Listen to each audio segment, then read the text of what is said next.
Hey, this is Danielle, and I'm the VP of Options over at Simpler Trading. Welcome to today's episode of Your Daily Five. Today, I'm going to be discussing the TTM Squeeze and a variety of different setups that I have using that tool. So, first of all, I just want to start off by talking about the TTM Squeeze, what it is, and why I use it. Now, this is going to be the tool down here in the bottom end of my screen. This is a free tool in Stockcharts. So, you can go ahead and come over here to the side and select this tool and throw it on your charts. Now, as you can see, I'm using it with a combination of the MACD, and then I also have a variety of moving averages and some volume overlaid as well. Now, you can use this tool on a variety of time frames. For me personally, I'm a swing trader, so I use pretty frequently the weekly, daily, 195 and 78-minute charts. But I'm going to be going ahead and doing my analysis on the daily chart in this instance because, well, I love to look for daily squeezes because these are pretty powerful signals. Now, the reason why I like trading the squeeze is because I'm a directional trader and I primarily trade options. So, when you're trading in the options market, you need to be able to identify moments in time where the market can is more likely to make a greater than expected move. This is because options are priced so that you will lose money if the market just trades sideways. So that's not what we want. We want to, get in before a big move occurs. So how do you do that? Well, the TTM squeeze is one of the best ways I have found to do that. Now, with the TTM squeeze, what you're really looking for is consolidation. Okay. So generally, you're going to see, price consolidating before it makes a big leg higher. All right. You're seeing just a bunch of sideways price action. There's not really a lot going on from a directional perspective. And then suddenly there's a big move. That generally occurs when you have a TTM squeeze. So, the squeeze is just basically saying, hey, you know what?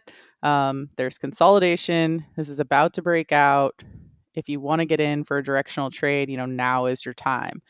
Now, when you're looking at the squeeze, the next question is always, okay, well, which direction is it going to go? Is it going to go up or down? That's why you need something like the MACD that demonstrates which direction it's going in addition to the moving averages to give you some support and resistance.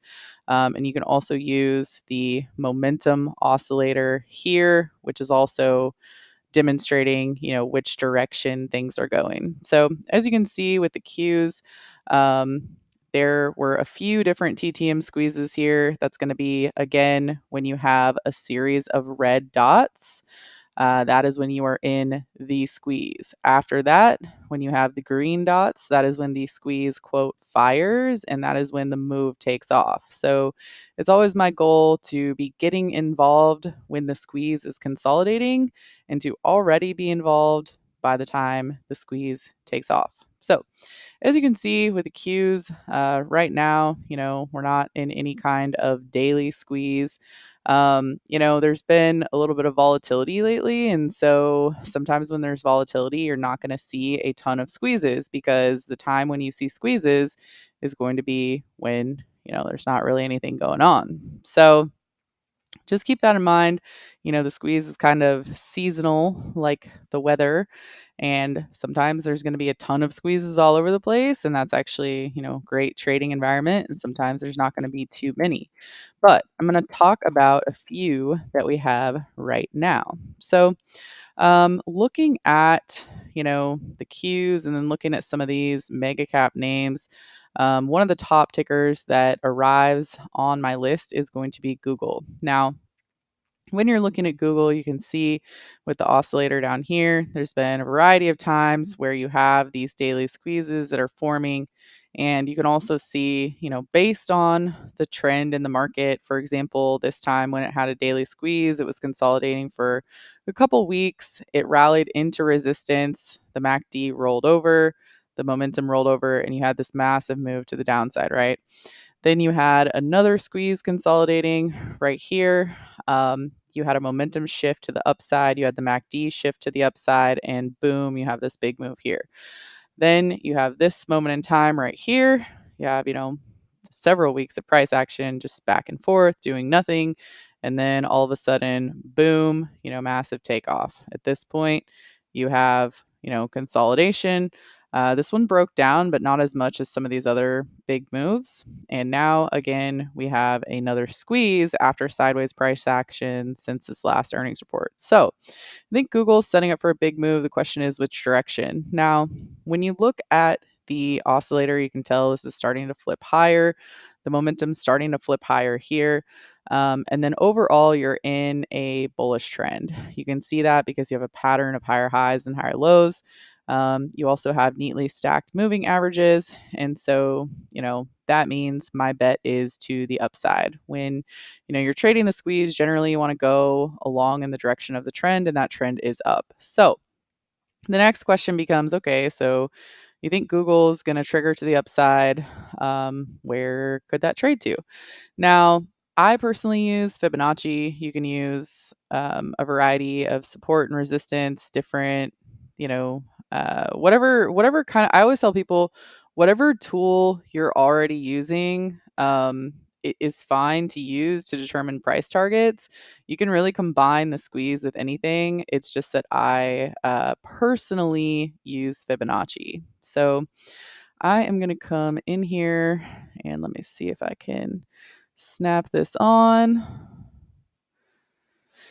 So that's going to give me a 1272 extension right at 135, which is where we're at right now. So I would actually use the higher price target, which is going to be at the 1618, which is going to be right around 140. Now you might say, well, Danielle, 140, really? $5 higher? You did this whole video just for that? Now, when you're trading in the options market, I mean, $5 higher, like that can be a pretty decent trade, especially going into the next 2 weeks, right? But the thing about these squeezes is you can also have, for example, you can have one squeeze that will fire and cause the next higher time frame to the next higher time frame squeeze to fire as well. So a lot of the time I'll do nested squeezes, which is when there's a squeeze on the daily chart, and then also on the weekly chart.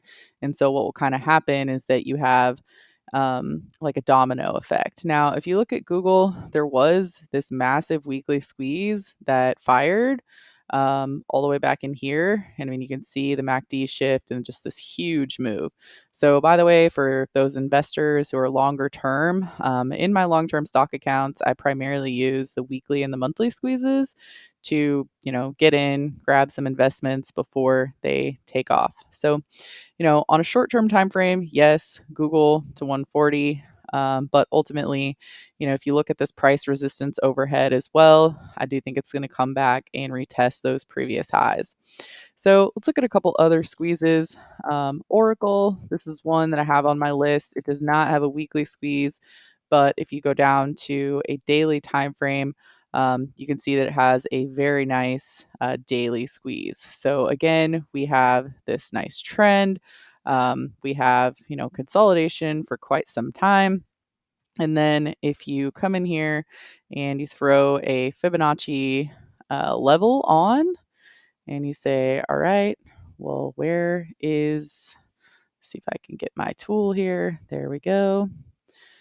Where is the price target going to be on this thing? So that gives me a price target of about 135, about 140 on Oracle. So I do like that one to the upside. The next one I wanted to talk about is going to be Adobe. Now, Adobe has earnings coming up, and Adobe also has a daily squeeze. Now, this one's a little bit funky. You can see that you had this red consolidation here.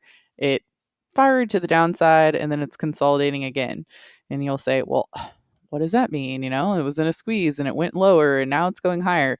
That, my friends, is called a slingshot squeeze. So these are actually one of my favorite squeezes because what will happen is the momentum will kind of pull back directly into support, especially at a key psychological value like 500.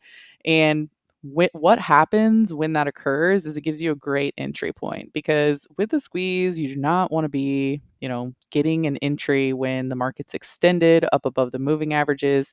You want to be getting an entry down around the 21 EMA, the 34 EMA. In this case, Adobe pulled back to the 50 and to the 34, which is a perfect buy spot. So I am actually already in this one, targeting first 540, 550.